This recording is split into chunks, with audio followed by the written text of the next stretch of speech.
9. Gavin Rush. In November 2022, a 41-year-old Texas attorney named Gavin Rush allegedly entered an Austin bar where his ex-girlfriend was working and pointed a gun at her after she refused to speak with him. Two bystanders sprang into action and tackled the suspect to the ground. 3 shots were fired during the struggle, but thankfully nobody was hurt. One of the patrons who helped take the attorney down told local news station KVUE that Rush tried to shoot himself in the head during the encounter as well, but someone stopped him from actually pulling the trigger. Police rushed to the scene and took Rush into custody on suspicion of aggravated assault with a deadly weapon. He apparently hadn't left his ex alone since she broke up with him a month and a half earlier, and had even started threatening her and her new partners.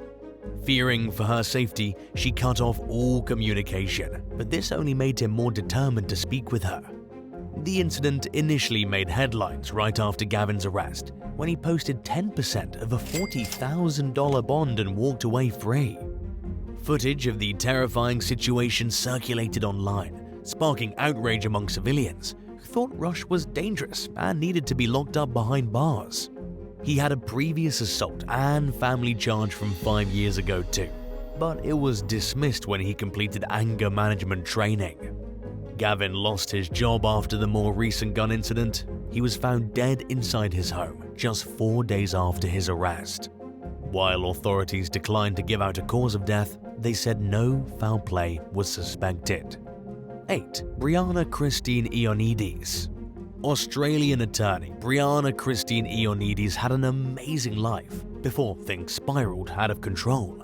She was young, beautiful, and successful. That all changed in 2015 when police raided her Gold Coast home and saw guns, steroids, marijuana, ecstasy, meth, and more. Ionides was arrested again weeks later and another time in 2016.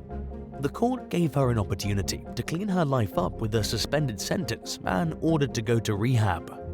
But she violated bail conditions and was arrested yet again in 2017 for selling drugs and driving while high out of her mind on meth. Ionides later pleaded guilty to 21 charges, and the judge was less forgiving this time, sentencing her to 8.5 years in prison. Her law career is basically over, and instead of defending criminals, she now lives among them. 7. Hayley Christine Sherman. Just 3 years after being admitted to the North Carolina State Bar in 2015, a criminal defense attorney named Hayley Christine Sherman found herself in need of her own lawyer. Police raided the home she shared with her boyfriend James Brandon Farmer and seized a sizable amount of drugs and paraphernalia, including weed, Xanax, scales, and packaging materials. It seemed like the couple was running a serious operation. Farmer and Sherman each faced a laundry list of charges, including 2 counts of felony possession with intent to sell, 2 counts of felony delivery of marijuana, 2 counts of felony conspiracy to sell and deliver, and more. Sherman was suspended from the law practice she worked at. She pleaded guilty to 13 felonies and received a 6-month suspended prison sentence. The lawyer was ultimately disbarred. 6. Nicole Garza. Jose Garza was a veteran Los Angeles city prosecutor, and his wife Nicole was a divorce and family law attorney herself. The couple were relaxing together one night in 1996 when Nicole asked her husband to grab an ice cream bar from the freezer in their garage.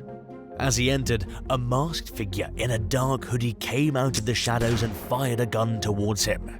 Jose managed to return fire and struck the intruder in the abdomen. The shooter was rushed to the hospital while investigators combed the crime scene for clues.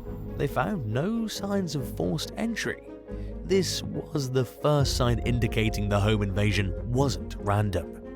During questioning, Garza was concerned mainly with making sure the police cleared him of any wrongdoing for shooting in self-defense. Nicole, on the other hand, seemed way too relaxed for someone whose husband was almost killed in their home.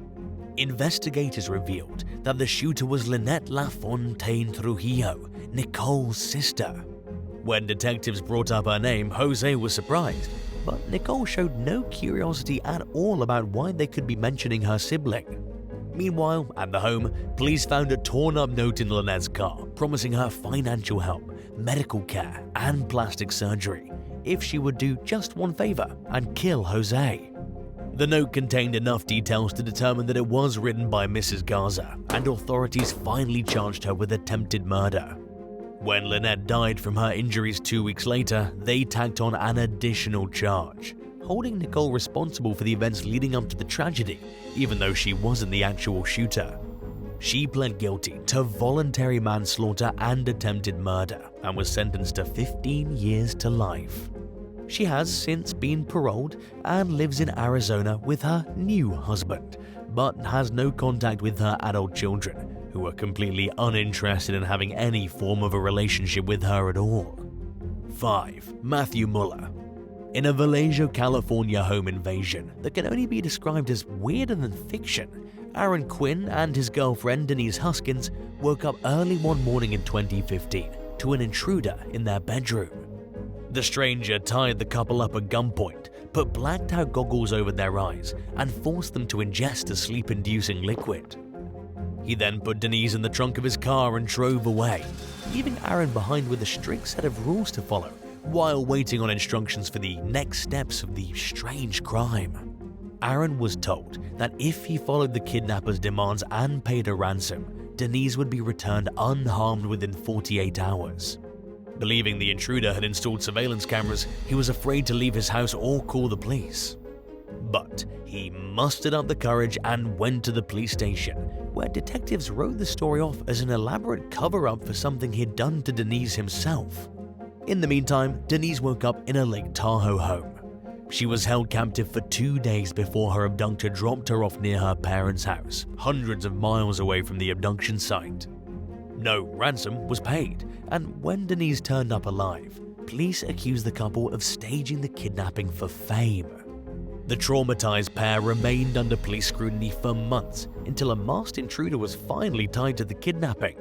He was identified as Matthew Muller, an ex-Marine and former Harvard-educated immigration attorney who had lost his law license to practice earlier that year. In the months leading up to the kidnapping, Muller's mental health had spun wildly out of control. His criminal cases dragged on for years, encountering delays at least twice while he spent time in a state mental facility. In 2017, he was sentenced to 40 years in federal prison, and in 2022, he was given 30 years in the state of California. 4. Amy Zanor. The top prosecutor in Dickinson County, Iowa, faced a sudden career downturn in late 2022 when she showed up to work drunk. Amy Zanor's blood alcohol content reached levels well above the state's legal driving limit. She was charged with public intoxication and forced to resign from her position.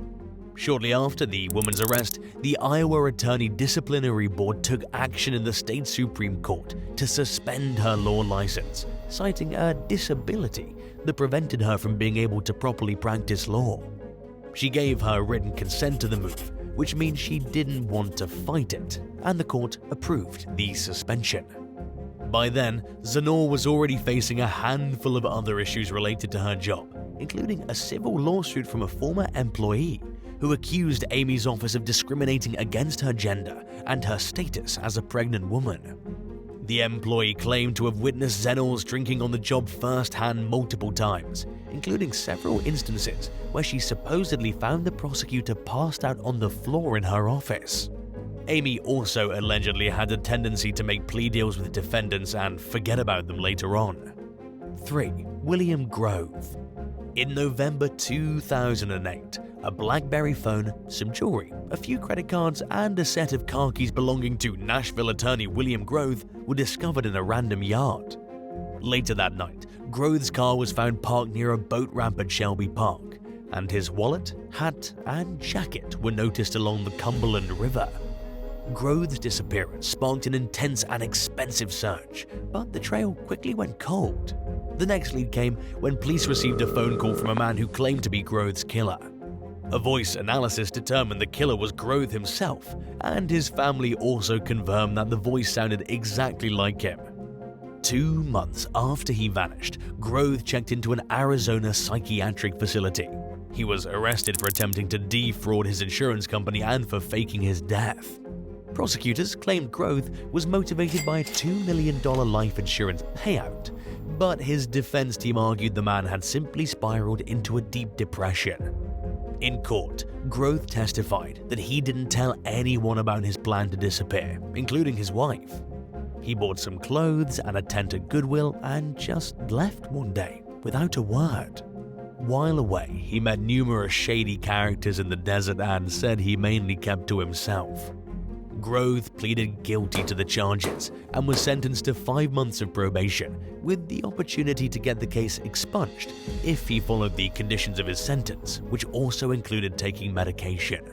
He was also ordered to perform 32 hours of community service every single month and to repay the cost of the $13,000 search that was conducted after his disappearance.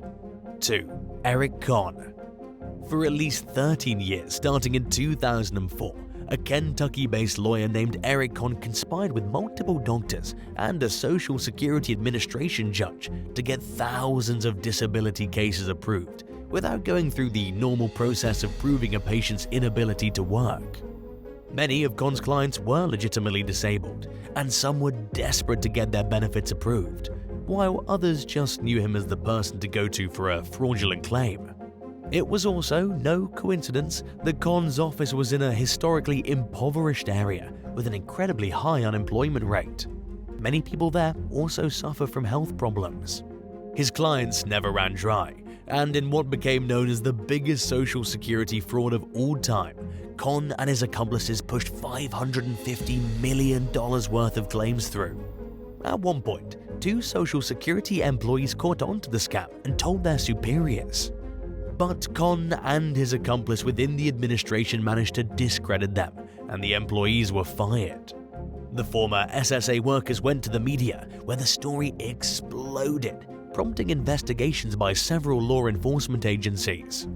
Conn was arrested in 2016 and was put on house arrest while his case worked through court. In 2017, he cut the monitoring device off and fled to Honduras. During his absence, he was sentenced to 12 years in prison. 6 months after fleeing, Conn was captured and extradited back to the US to serve his time. He caught several more charges related to his escape and was sentenced to 15 extra years. Sadly, hundreds of Conn's clients lost their disability benefits and had no way to survive while they waited for another hearing to redetermine their eligibility. At least one person took their own life due to the financial stress put on him and his family. Clients' benefits were temporarily reinstated shortly after the man's death, but some people's cases are still in limbo today as they continue fighting for approval.